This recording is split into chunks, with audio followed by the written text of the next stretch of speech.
I never thought coming home to get engaged would start with me lying on the dirty floor of a train carriage, my heirloom shattered, my pride bruised, and the man I was supposed to marry looking at me like a stranger. It all began when my father sent me a letter short, formal, his usual style telling me to come home to discuss the engagement with Daniel Carter, the regiment commander I was betrothed to since childhood. I bought my Amtrak ticket like a responsible daughter, packed the phoenix pendant, our family heirloom, and the symbol of our engagement carefully into a cloth pouch, and boarded the train heading toward what I thought would be a formality. Meet, confirm the engagement, nod politely, and move on. But life doesn't give polite nods, it shoves you, literally. As I climbed aboard and found my assigned seat, a woman in flashy designer clothes suddenly shoved me hard to the side. I hit the floor with a loud thud that turned more heads than I cared for, and worse, I heard the sickening crack of jade against metal. My heart stopped. I pulled out the phoenix pendant, shattered into 8 jagged pieces. My breath caught. I looked up, ready to demand an apology, but the woman crossed her arms, smirked like she owned the entire railroad, and said, "Are you blind? Look what you did to my imported dress. You're going to pay for this." I was stunned. "Excuse me? You pushed me, broke my pendant, and now you're accusing me?" I said, still sitting on the floor, trying to collect the broken jade pieces with shaking fingers. "This is my assigned seat. Check your ticket." Her lips curled in contempt. "Seat? I don't need a seat number. I'm the wife of the regiment commander. I sit wherever I want. Who's gonna stop me?" My brain stalled. Wife of the regiment commander? There had to be a mistake. "Your husband is the regiment commander?" I asked cautiously, hoping this was a misunderstanding and not the disaster I was already sensing in my bones. "None of your business. You better not be trying to seduce my man," she hissed, eyeing me like I was a stray dog sniffing her handbag. I nearly laughed. Was this woman serious? Seduce? The only thing I wanted was to get to my seat without getting assaulted. "Is there a train officer? Anyone?" I raised my voice, trying to stay calm. This woman shoved me and broke my family's pendant. That only made her louder. "How dare you doubt me? You know what? Fine, I'll tell you. My man's name is Daniel Carter. He's on this train too. If you don't apologize right now, you'll be in jail before we reach the next stop." I froze. Daniel Carter. My arranged fiancé. The same Daniel I was coming home to meet after years working undercover in Frontier County as a rural teacher. Of course I had heard the rumors even from the base. That he kept a nanny close by, someone who followed him around like a shadow. So, this was her Vanessa Collins. And she was pretending to be his wife. That explained the arrogance, the entitlement, the designer dress worth more than my monthly stipend. "This outfit was custom-made abroad," she added snidely. "He bought it for me. So I won't even bother with, you just give me $500 for the damages and let's forget it." She thought I was some bumpkin fresh off the farm in my green uniform shirt and scuffed shoes. "I bought this seat," I said, slowly standing. "You pushed me, broke my pendant, and now you want me to pay you?" I couldn't believe the absurdity. Over the past few years, everyone at the West Haven Research Facility has called me Dr. Bennett. No one has ever humiliated me like this. Our argument had already drawn a crowd. I could feel the murmurs around us passengers whispering about how I was crazy for picking a fight with the regiment commander's woman. "She's probably from the sticks and doesn't know better," someone muttered. "Apologize quickly, and maybe they'll let it slide." That was when I realized Daniel Carter wasn't just entitled, he was infamous. People feared him. And this woman Vanessa was basking in it. "You dare insult me and the commander? You must be tired of living," she snapped, stepping closer. "Lady," I said with a smile that didn't reach my eyes, "if you really care about his reputation, you should shut up before you embarrass him further." Her face twisted in fury. She lunged at me, but I sidestepped calm. I didn't hit back. I couldn't afford a tension knot with my background. Better to let her embarrass herself. She missed, stumbled, and turned red with frustration. "Fine," she screamed. "I'll call Daniel right now. Let's see if you're still so smug." She stormed off down the train car and yelled, "Daniel, someone's bullying me." And just like that, my supposed fiancé walked toward us.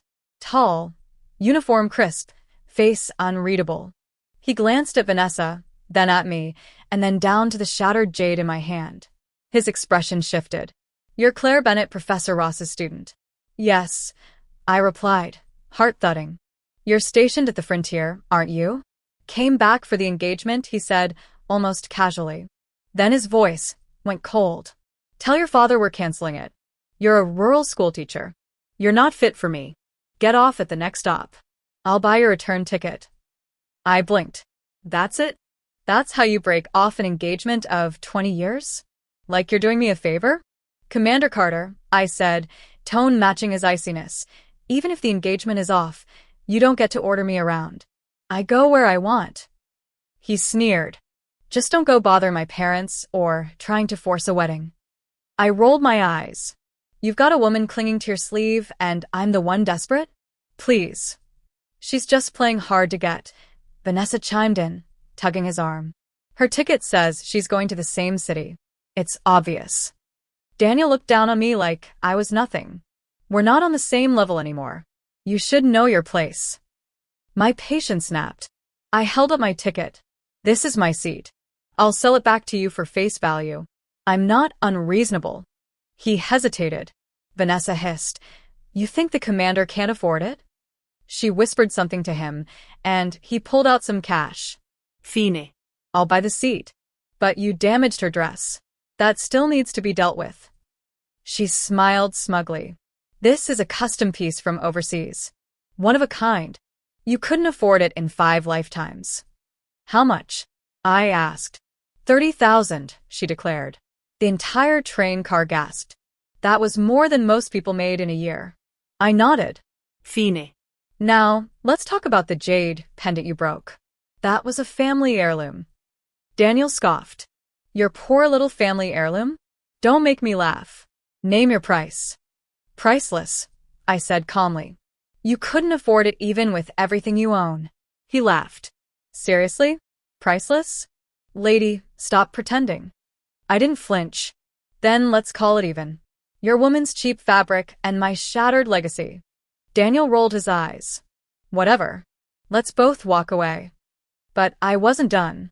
I made my way to the train attendant and asked to use their external line. I called a number only a few people in the country knew. When the voice on the other end answered, I reported the code. "Professor Ross, the Phoenix, pendant, it's broken." There was a long silence. Then the roar. "What? Who did it?"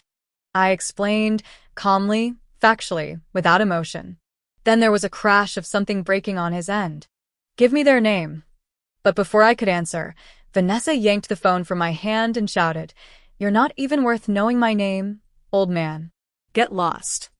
And just like that, she hung up. I could only stare at her in disbelief. "You really just cursed out one of the country's top scientists. Good luck." And Daniel? He stood there, arms crossed, totally unfazed. That was the moment I knew I didn't just lose a jade pendant that day. I lost my last ounce of respect for him.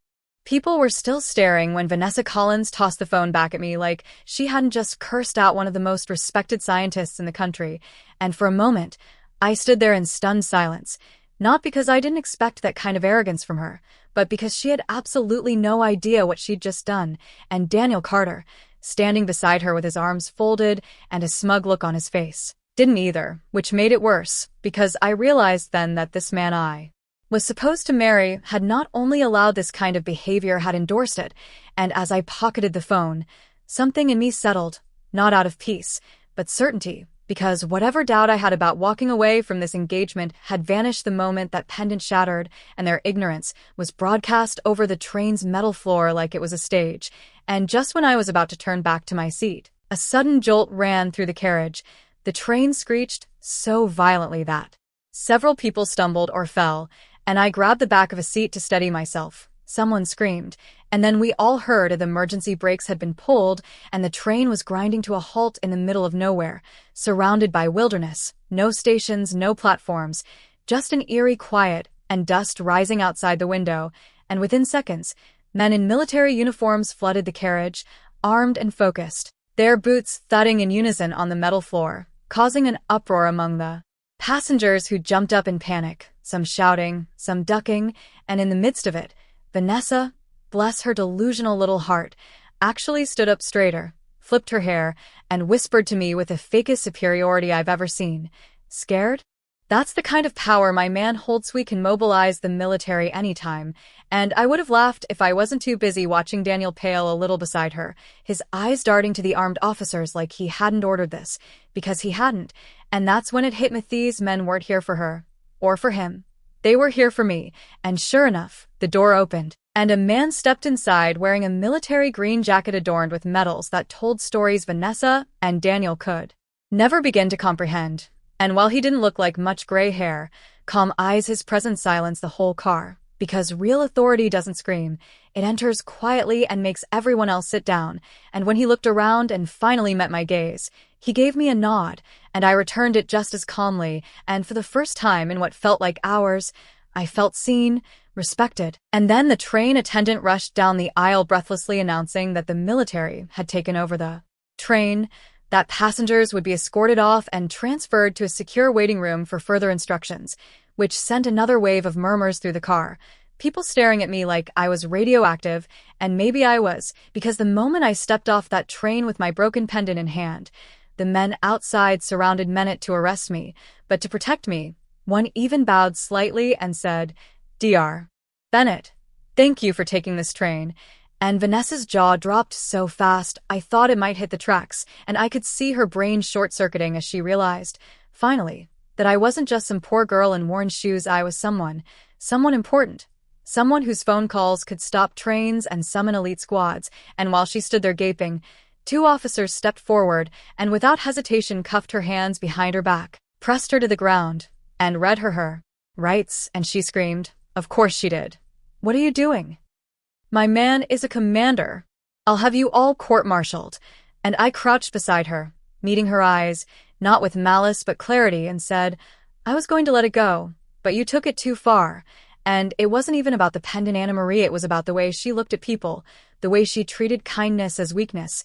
And as she struggled, Daniel finally found his voice and tried to step in, puffing his chest and snapping. "I'm the regiment commander.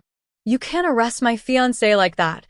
But the officer turned to him with the same calm that comes right before a storm and said, "We are operating under direct orders from Dr. William Ross and Dr. Claire Bennett. Your rank is irrelevant here." And I swear the blood drained from Daniel's face so fast he looked like a ghost in uniform, because for the first time he understood he wasn't in charge, and I could see the gears turning in his head, realizing he had no idea who I really was, what I really did. And just as the waiting room doors opened and we stepped inside, the officers flanked me like I was royalty. And every civilian stared as they cleared a path for me, a path Vanessa would have killed to walk just hours ago. And when I looked up and saw Professor Ross in the crowd, his face tight with concern, my breath caught not from fear but relief, because he was here and I wasn't alone. And as I reached him and gently handed over the broken pieces of the Phoenix pendant, his weathered hands trembled, and I could see the heartbreak in his eyes, because he knew better than anyone what that pendant symbolized, not just to me, but to our entire facility, to years of national service, to secrecy, sacrifice, and honor. And when he whispered, "It's broken," like he was saying a prayer, I placed a hand on his arm and said, "Don't worry, I'll keep moving forward, even if I have to start over." And he nodded, his voice thick. "You are the future of our research." And then his gaze darkened as it moved to Vanessa and Daniel, now standing awkwardly a few feet away, surrounded, cornered, exposed. And when he spoke, it wasn't just him speaking, it was the voice of every scientist who'd bled for their work, every sleepless night and silent sacrifice wrapped in one sentence. This pendant was awarded by the government to our facility for groundbreaking contributions to nuclear research. There's only one of its kind. Its value cannot be measured in money. It represents our nation's blood, sweat, and tears.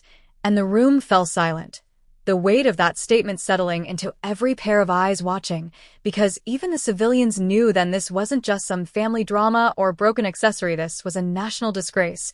And Daniel, standing there in his neatly pressed uniform, collapsed into a chair like the air had been sucked out of him, his authority shrinking with every second. And Vanessa, bless her audacity, still tried to protest until someone finally gagged her for shouting, and honestly, it was a mercy. And as I stood there, no longer the invisible woman in green but Dr. Claire Bennett, daughter of a legacy and guardian of something much bigger than herself. I realized this was only the beginning because I wasn't just here to break off an engagement or recover from a personal betrayal. I was here to remind people like them that respect isn't a favor, it's a line you don't cross, and if you do, there's always a reckoning.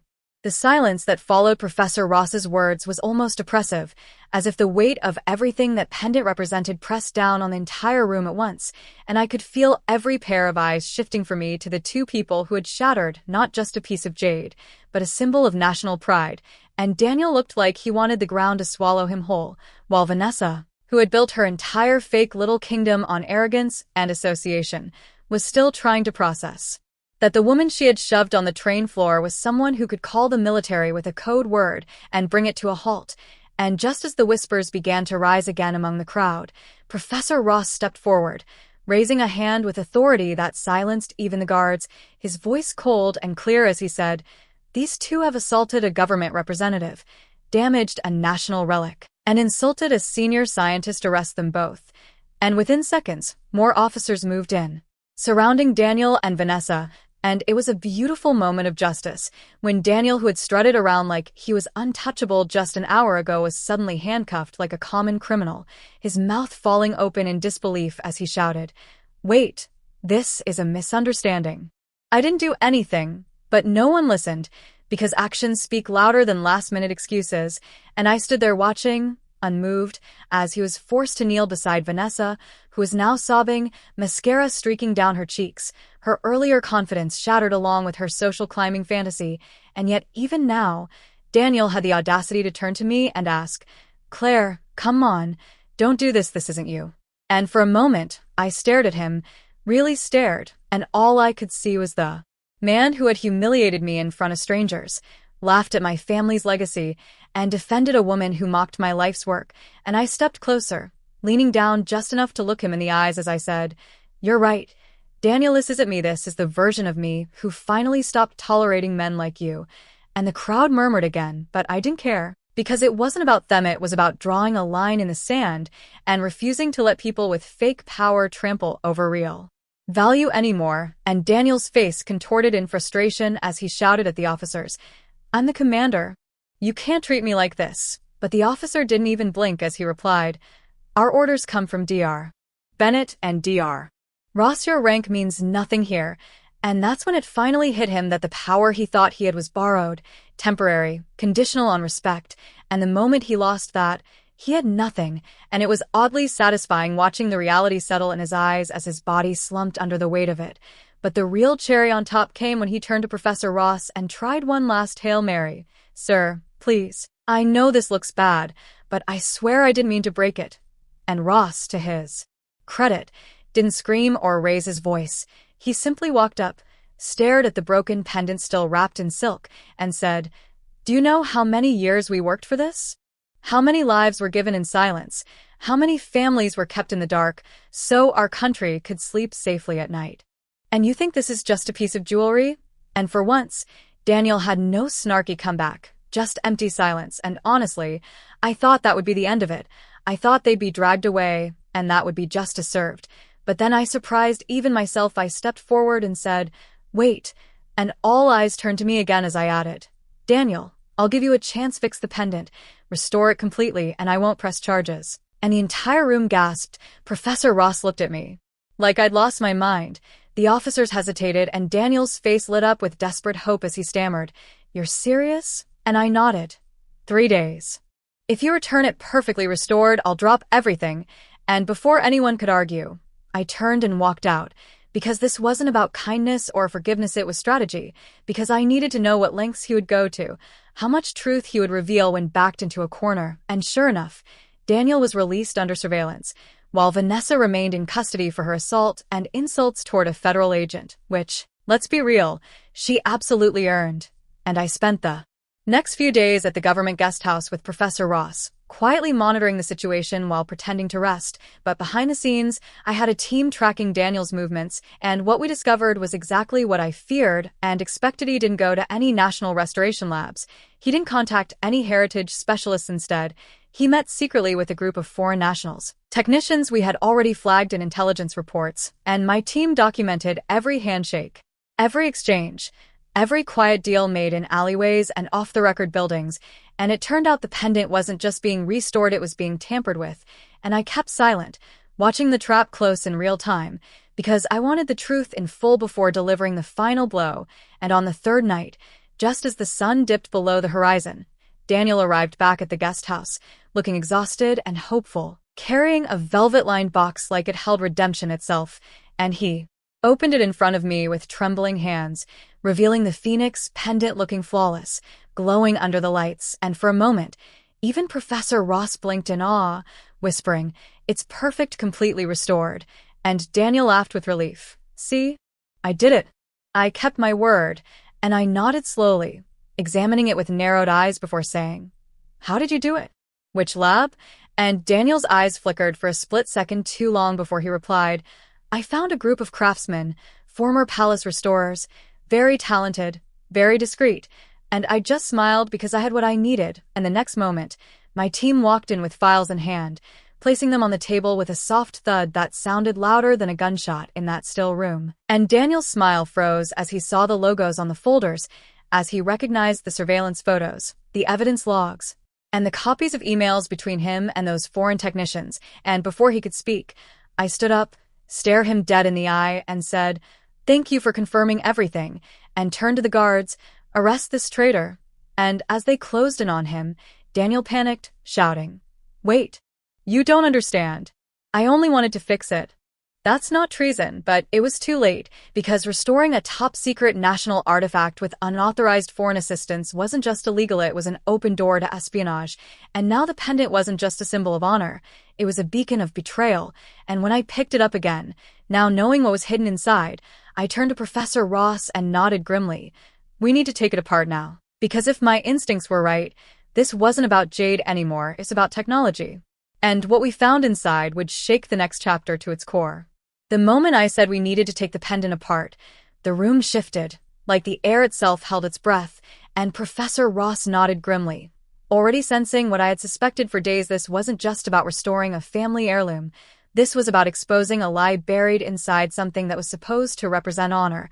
And while Daniel screamed that he had done nothing wrong, that he'd only meant to fix what was broken, I held the pendant in my hand like it was both a relic and a ticking bomb, and when we opened it slowly, carefully, under sterile light and protective gloves, there it was.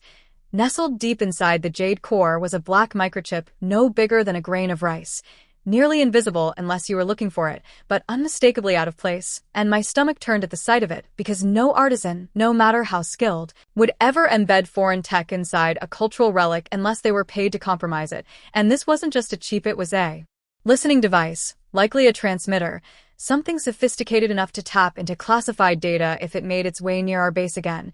And when I looked up at Daniel, his face was pale, mouth open, eyes darting between us, as if searching for an escape route that didn't exist. And I asked slowly, "Did you know this was inside?" And his silence was the loudest confirmation I've ever heard, because guilt doesn't always shout, it freezes. And I turned to the guards and said without hesitation, "Isolate him. Secure the pendant. Get a clean team to sweep the area." And as they dragged him out kicking and screaming, yelling about how he didn't know, about how he was set up, how he was loyal, I felt absolutely nothing, because at this point, betrayal doesn't sting, it just confirms what you already knew deep down. And as for Vanessa, she was still being held, but when she was brought in for questioning and heard what had happened, she looked like she'd seen a ghost. And for the first time, she was completely speechless. No makeup, no attitude, just a trembling shell of the woman who once stood over me and mocked me for being too poor to afford imported fashion. And when we told her the truth, that the designer dress she flaunted had been traced back to foreign operatives, that it had been a gift meant to gain her cooperation and protect Daniel's involvement, she turned completely white, stammering, "I didn't know, I swear. He told me it was from Italy, from a friend of his." And I stared at her for a long second before saying, And you never questioned why a military commander would be buying custom couture for his babysitter? And that was the first time she didn't have an answer. Because the truth is, people like Vanessa don't ask questions when the perks are sweet. They just close their eyes and enjoy the ride. And now that ride had crashed and burned, and the impact was hers to survive. Or not. And after we got her confession, the rest unfolded quickly, like a domino cascade. Daniel's secret. Communications with foreign contacts. The embezzled funds used to wine and dine diplomats and buy silence. The hush money paid to people who were too scared to speak until they saw him behind bars. And the final blow came when Vanessa, either from fear or spite, told us about a small locked box she once saw him hiding inside his ceiling beams. A box he told her never to touch. And based on that lead, we raided his house and found it, hidden behind insulation and ductwork, containing letters written in a language I didn't speak, but one that our analysts immediately flagged as encrypted messages tied to known espionage networks. And when I confronted Daniel with that evidence, he finally broke, not out of remorse but desperation, shouting that it wasn't treason, that it was just a necessary compromise, that he needed money to maintain his status, that he only worked with the foreigners to get what he couldn't achieve through the slow-moving bureaucracy. And I stood there, listening as he explained his betrayal like it was business, like he was a victim of circumstance instead of a man who had spit in the face of everyone who ever trusted him. And when he finally fell silent, sweating, exhausted, humiliated, I placed the restored pendant on the table between us, stared at it for a long second, then lifted it and smashed it again, letting it shatter into pieces in front of him. And before Professor Ross could stop me, I picked through the fragments and found exactly what I suspected: a second chip. This one smaller, flatter, likely a backup transmitter in case the first was discovered, and I held it up between my fingers and whispered, "You tried to turn our honor into a weapon."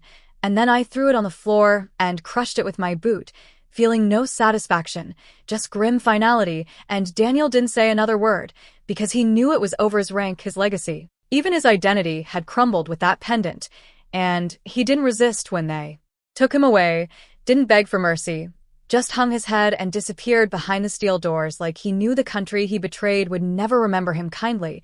And as for Vanessa, she tried to spin a redemption arc, sobbing about how she'd been manipulated, how she didn't know anything, how she thought she was just in love, and maybe there was some truth to that, but her actions still hurt people, still enabled crimes. And I refused to let her walk away unscathed, so she got 10 years for her role, 10 years to think about what loyalty really means, 10 years to reflect on how luxury bought with betrayal always costs more than it's worth. And when it was finally done, when the last file was stamped and the last signature signed, I returned to West Haven Research Facility with Professor Ross, both of us tired, changed, but determined, and I kept the shattered pieces of the pendant in a glass case on my desk, not to mourn them, but to remind myself that integrity isn't fragilite, just exposes who is. And in the months that followed, our team worked harder than ever, diving into our nuclear development project with renewed purpose. And exactly 10 years later, after countless trials, sleepless nights, and breakthroughs that made headlines around the world, our team stood together on the podium as the country once again honored our work. And this time, the pendant I received wasn't just a replacement, it was a rebirth, a new phoenix carved from solid jade, symbolizing not just past achievements, but the future we were still building. And as I held it in my palm, warm and heavy with meaning, I thought back to that train, to the dirt on my knees, to the laughter behind my back, and I knew one thing for certain this time: no one would break it, because this time I would guard it with everything I had, not out of fear, but out of strength. And as the cameras flashed and the room cheered, I smiled, not for the photos, not for the applause, but for the quiet knowledge that even when your story starts on the floor, bruised and broken, you can still rise, still rebuild, still be the woman who turns betrayal into brilliance and writes her own damn ending. You'd think that after everything Daniel Carter had done after he got arrested, after I shattered the fake redemption pendant with a spy chip inside it, after Vanessa broke down and spilled her entire designer-laced soul to save herself, the nightmare would be over. But no, people like him never fall alone. And it didn't take long for me to realize that Daniel wasn't just a corrupt officer with a superiority complex and a side piece in pearls.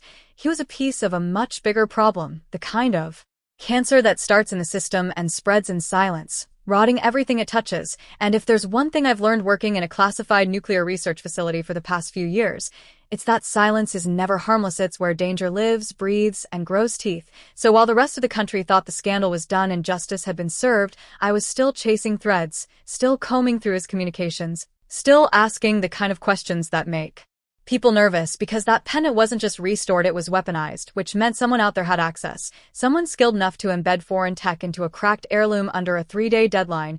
And that wasn't just skill. That was organization, planning, motive, and I wasn't about to let it slip away. So I dug in. No press releases, no headlines, just quiet midnight meetings and encrypted files passed between trusted hands. And the more I uncovered, the uglier it got. Daniel had been in contact with at least 4 foreign contractors over the past 18 months, 2 of which were under investigation in Europe for espionage, and one who had disappeared off the grid completely after a diplomatic event in DC. And somehow, through all this, Daniel had masked it with personal transactions, claiming he was collecting rare craftsmanship and consulting cultural specialists. But the wire transfers told a different story: hidden amounts sent to dummy shell accounts, payments routed through art dealers and antique brokers. And while he never left the country himself, the things he received definitely did. And when I traced back the serial number on Vanessa's infamous custom dress, it led to a boutique in Switzerland known for catering to, let's say, clients with unusual allegiances. And if you think that's me exaggerating, let me assure you, one of their tailors was flagged by Interpol for laundering data chips inside shoulder pads. And yes, I wish I was kidding, but espionage in 2025 is apparently equal parts runway and ransomware.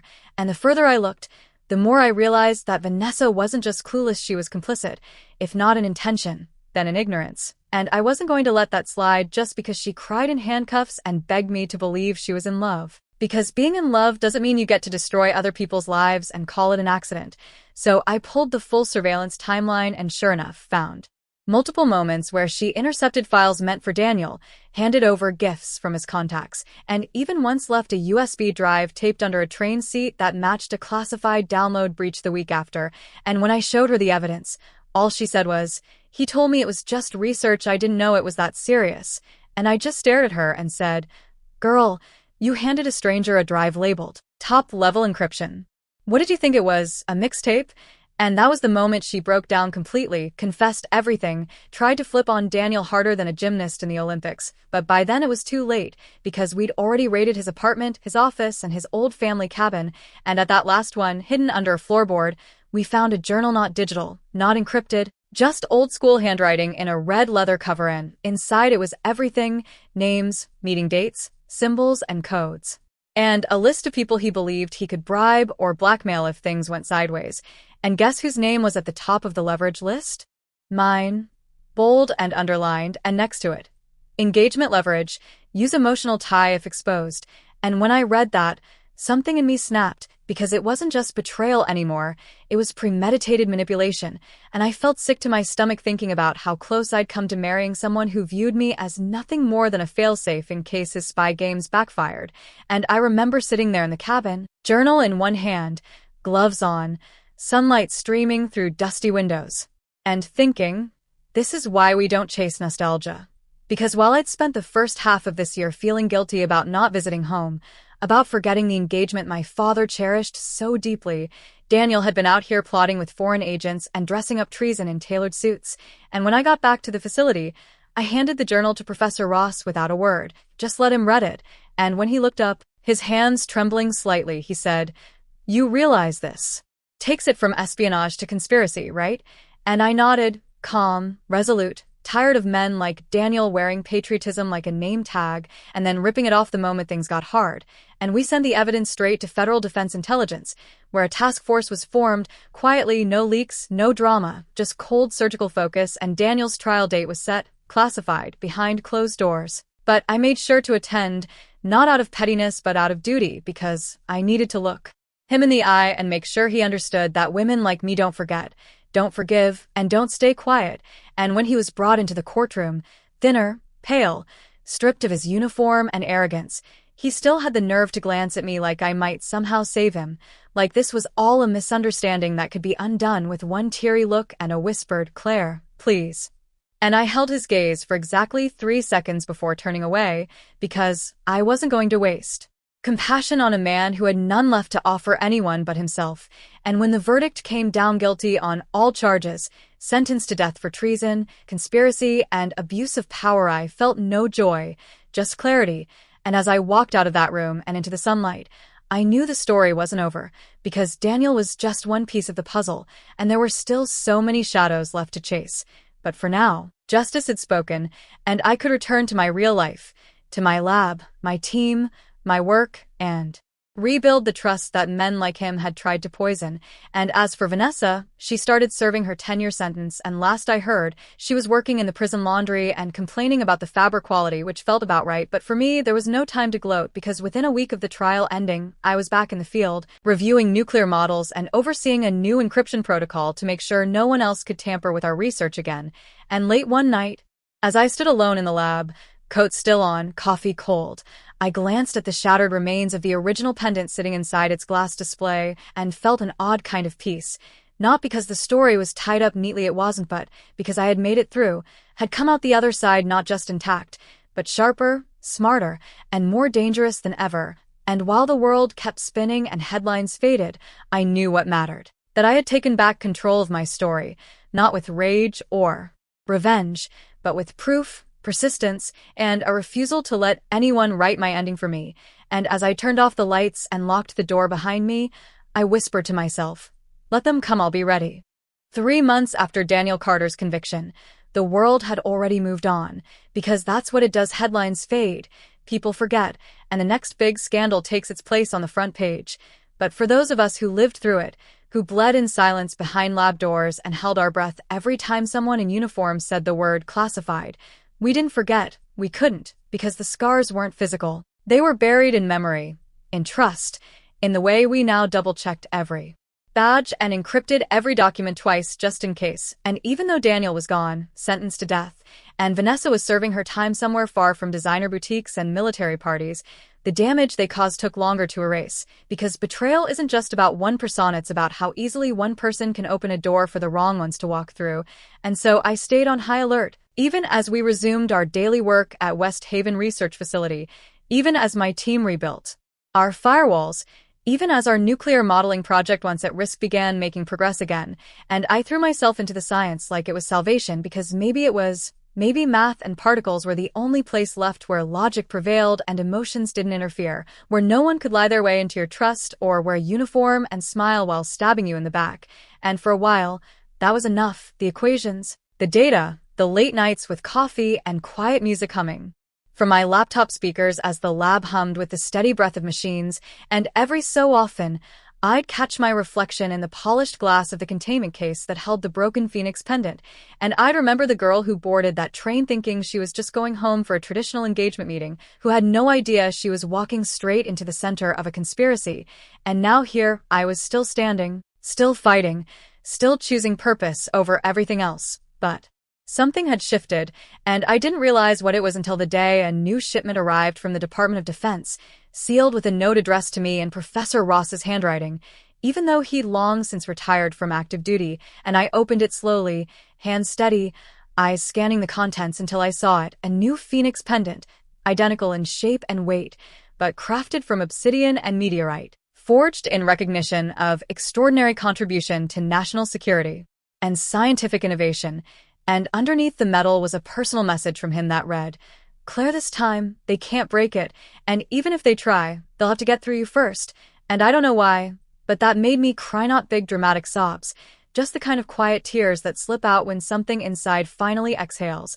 And I clipped the pendant to my ID lanyard without hesitation, let it rest over my chest like armor, like a reminder that I wasn't just rebuilding legacy, I was defining it. And that weekend, I went home for the first time in years, really home, not the guest house or the research compound, but my parents' place in the countryside, where the air smelled like pine and rain and memories. And when my father opened the door and saw me standing there, he didn't say a word at first, just looked at me like he was trying to make sure I was real.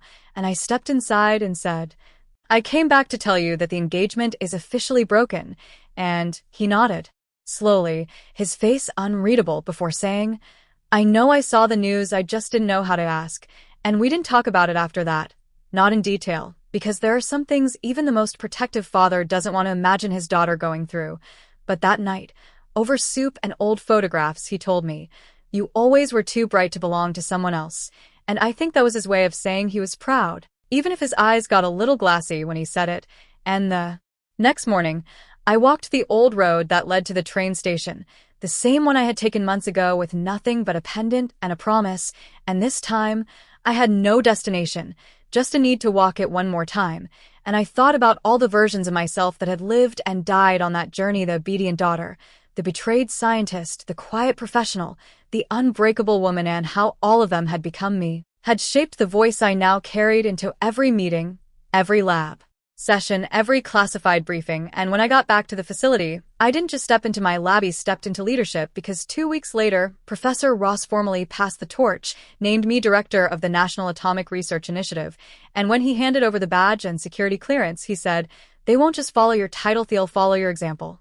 And I realized then that I hadn't just survived a scandal, I'd outgrown it. And on the day of the official appointment, I gave a speech, not to impress anyone, but to remind every young researcher, every woman in a lab coat who'd been ignored or dismissed or underestimated, that sometimes the most dangerous weapon isn't a bomb or a secret fillets a woman with receipts, resolve, and a plan.